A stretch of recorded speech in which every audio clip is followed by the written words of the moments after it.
Avant de clore cette transmission, un mot dans les... Perles d'histoire. Tous les vendredis, un nouvel épisode issu des meilleurs récits du podcast Culture G. Présenté par Gabriel Massé. Avant le XVIIIe siècle, les Français refusaient de manger les pommes de terre. La faute à une croyance populaire comme quoi c'était un aliment qui rendait malade.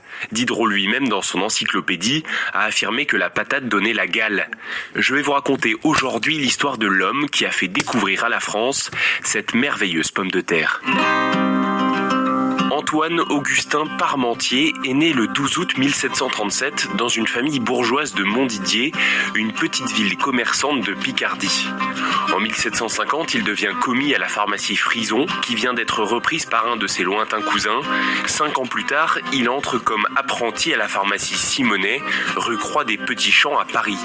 Puis il s'engage ensuite dans l'armée en tant que pharmacien de 3e classe, dans les hôpitaux de l'armée de Hanovre dirigés par le maréchal d'Estrée au cours de la guerre de 7 ans.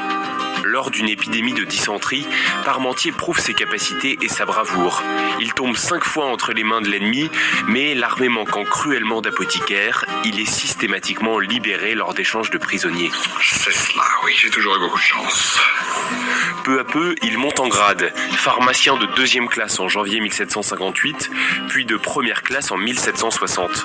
Mais pendant ces périodes où il est prisonnier militaire, il goûte une bouillie très nourrissante, la bouillie de pommes de terre. À Hanovre, il découvre même comment la cultiver, en ligne, pour une meilleure productivité. Dans les années qui vont suivre, il ne va cesser de promouvoir la pomme de terre, en écrivant des études et en prouvant qu'elle ne rend pas malade. De plus, c'est excellent pour la santé. Selon la légende, Parmentier va utiliser un stratagème étonnant pour vaincre les réticences. Il fait garder le champ de la plaine des Sablons par des hommes en armes, jour et nuit pendant des semaines. Aux yeux du peuple parisien, pour qu'il soit ainsi gardé, c'est que le champ doit accueillir un mets de choix réservé à la table du roi et des plus hauts seigneurs. Lorsque les pommes de terre sont arrivées à maturité, Parmentier demande que la garde de nuit soit abandonnée. Dès la première nuit, des voleurs viennent dérober les tubercules, ils les mangent, trouvent cela excellent, et la nouvelle se répand que les pommes de terre sont bonnes et sans danger. C'est délicieux, vraiment, c'est remarquable. En 1800, Bonaparte fait de Parmentier son pharmacien des armées et il devient le premier président de la Société de pharmacie de Paris.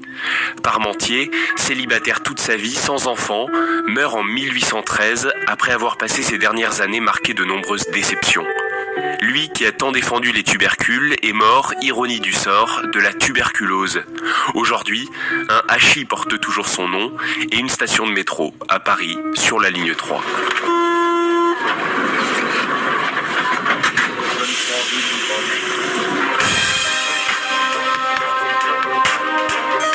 Merci d'avoir écouté cet épisode. N'oubliez pas de vous abonner et de parler du podcast autour de vous. Bonne journée.